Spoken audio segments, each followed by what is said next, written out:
Okay guys, so when I've released videos online about how to do hill starts, there is a question that often comes up.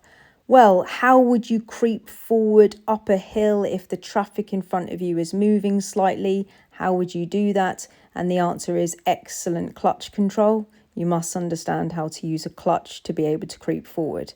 So I collected some footage today, and I think that this video is good enough to be able to answer the questions that you have about creeping up the hill a little bit if the traffic in front of you moves. Okay, so it's not a perfect video for it, but it will do. I think there's enough in it where I can explain things. Okay, so another question that comes up: if I'm going up a hill and creeping up a hill and the traffic often stops, do I keep on needing to put my handbrake on?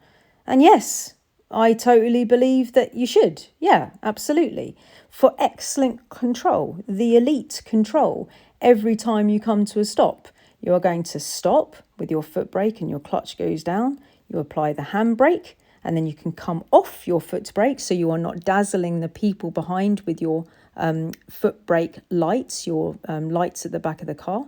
And also you're going to be looking after the lights, the actual bulbs of your lights, if you've got bulbs at the back, okay? Also, you're going to be able to set your gas nicely and find your biting point nicely because you can set it up.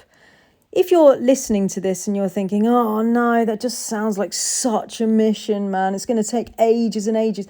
It's only going to take ages because you're not practiced at it enough yet. You will be a guru at this. You will be the elite. You will be the master. You will be a ninja at this. You will literally stop, and in a flash of a moment, you will put your handbrake on, you'll set your gas, you find your bite, and the handbrake will go down again. It will all happen in a split second because you will be so unbelievably talented at it. It won't matter to you. Now, some cars do have hill assist, yeah, and what that is the car will keep you still on the hill just for a minute. Just for literally a second. Well, I said minute. Okay, come on.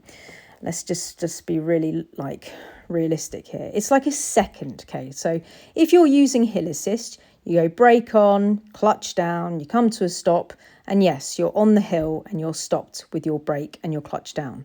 Now, the more and more talented that you are, the more and more that you understand your car, yes, there is a time that you might be able to use hill assist on your car. Maybe. It depends on the size of the hill, yeah, and how quick you are. I think on a brutal hill, you'd still want to use the handbrake anyway. But yes, okay, let's just cover all bases, yeah. If you have been driving for a billion years and you know your car like inside and out, you might be able to use hill assist by when you're going to go coming off the brake and you've got a second, and I mean a second, to get to the gas and find the perfect bite to move off. Yes, you're going to be really good at that after you've done the bay park, the parallel park, the pull up on the right, loads of peep and creeps out of junctions, shed loads of hill, no, I won't say hill starts because I'm talking about hill starts, but shed loads of driving experience. But look, so many students fail because they cannot get to the gas and find the biting point in time. So we roll backwards, and if you roll a significant amount, you are going to fail. Yeah. So I strongly advise that when you stop on a hill, you get your handbrake on.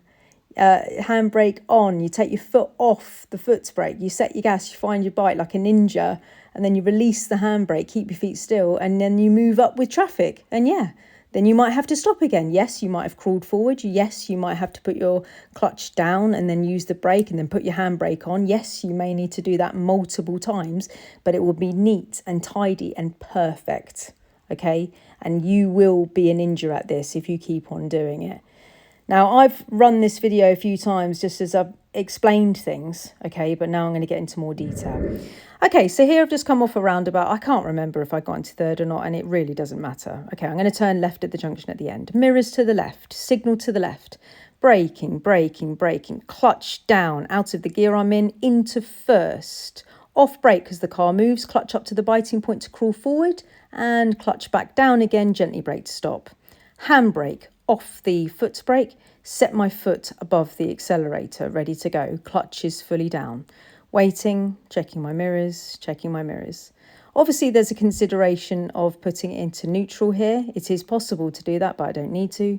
Set the gas, find the biting point so I can see it or feel it. Don't creak, don't creak. I'll talk about more in a minute. Release the handbrake, add the gas, coming up to the biting point, staying on the biting point for 2 car lengths, coming up to the biting point and off gently, and using the gas only to go round the corner now. Okay, cool. So let's just do it again, just so it's really, really thorough. Okay, so I've just left a roundabout. I might have changed third, I can't remember. As I say, at the end of the road, I'm going to turn left. Mirrors to the left, signal to the left.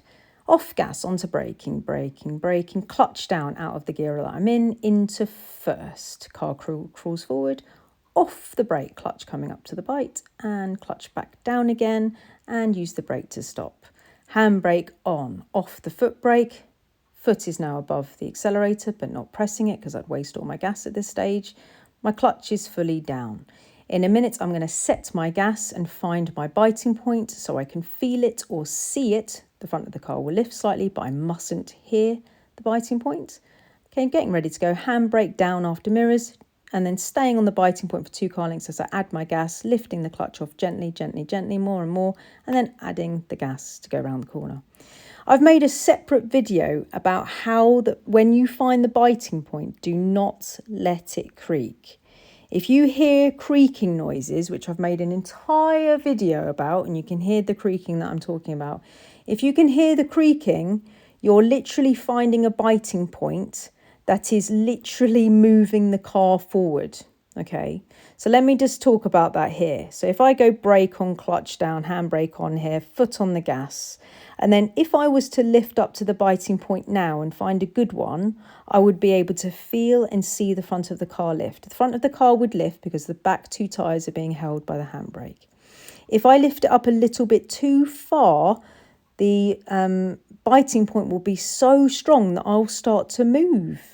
And the handbrake will desperately try to keep me where I am, but the wheels will move, and then you'll hear the wheels turning around the 2 brakes at the back. So you'll hear this creaking, this noise, this nasty, nasty noise, which I've made videos about, and I've recorded the noise. Don't ever hear the creaking noise. It is your first warning that you are going to stall because you're moving. Your biting point is far stronger than the back 2 handbrake brakes on the back 2 tyres. It's far stronger. Imagine yourself pretending to be a handbrake. Hold the back of a muscle man's t-shirt. Let's just say Arnold Schwarzenegger, right? Because everybody knows him. You're pretending to be the handbrake. You're holding the back of Arnold Schwarzenegger's t-shirt. He's the car. If he wants to go forward, you haven't got a chance. You are going to go forward. Arnold's going to take you forward. I don't care how much of a strong handbrake you believe you are. And you'll be like, no, like making loads of noises, creaking noises, shouting. Yeah, you're going to go with him. Now, modern day cars these days, they do have an alarm. So if you start driving with your handbrake on, it's going to alarm you. As in, it's going to go beep, and there's going to, it's going to be. You might even have a message on the dashboard saying your handbrake's still on. Yeah, get rid of it. So you might get that. Let me tell you a funny story when I was first in this career. Oh my gosh, can't believe I'm about to tell you this. I didn't notice that my student had left her handbrake on. This was years ago. This was at the beginning of my career. Yeah, maybe I'd only been in it for a couple of years. Let's just say that. It was a long time ago, 20 years ago. Definitely 20 years ago. Anyway, my student had been like driving around with the handbrake on because I just didn't notice. And back then we didn't have any alarms on the car, so we'd just been driving. And then I pulled her up to do the turn in the road, the 3-point turn, because we did that at the time of the of the lesson. And as we stopped, she went to put the handbrake on, and it was already on. And as we were sat there, billows of smoke went past the windows. And I was like, where's all this smoke coming from? And it was from the back 2 tyres. Honestly, I've never laughed so much in my entire life. It was the funniest thing that has ever happened because I just saw the funny side in that. We're a learner and the back 2 tyres are literally nearly on fire. It must have looked so funny because traditionally learners are very slow, and to have the back wheels like, you know, smoking, I just thought that was really funny. So she clearly, well, both of us needed to make sure that she'd released her handbrake. Yeah, that was bad. So if you've got a car that gives you an alarm, then bonus, yeah? Then you won't make a mistake like me and my student did over 20 years ago. All right, guys. So yeah, I really hope that this video helps you, and that the little bit of creeping is understood in this video, and how having excellent clutch control is just the way forward, guys. It really is. I've made videos about how you don't need to use the handbrake at all on your driving test. I've made videos about it. You could get through your entire test without using your handbrake. It's totally a thing, but I don't recommend it. I recommend that when you stop on a hill, that you are the elite, that you know how to use it, that you're a guru, that you are absolutely like a ninja at this. And I recommend that you do use it. But yeah, you're right. You can get through a whole test without putting the handbrake on at all. If you want to find that video, please find the video, and yeah, and learn something from that too. All right, guys, I really hope this helps you, and I'll see you in the next one.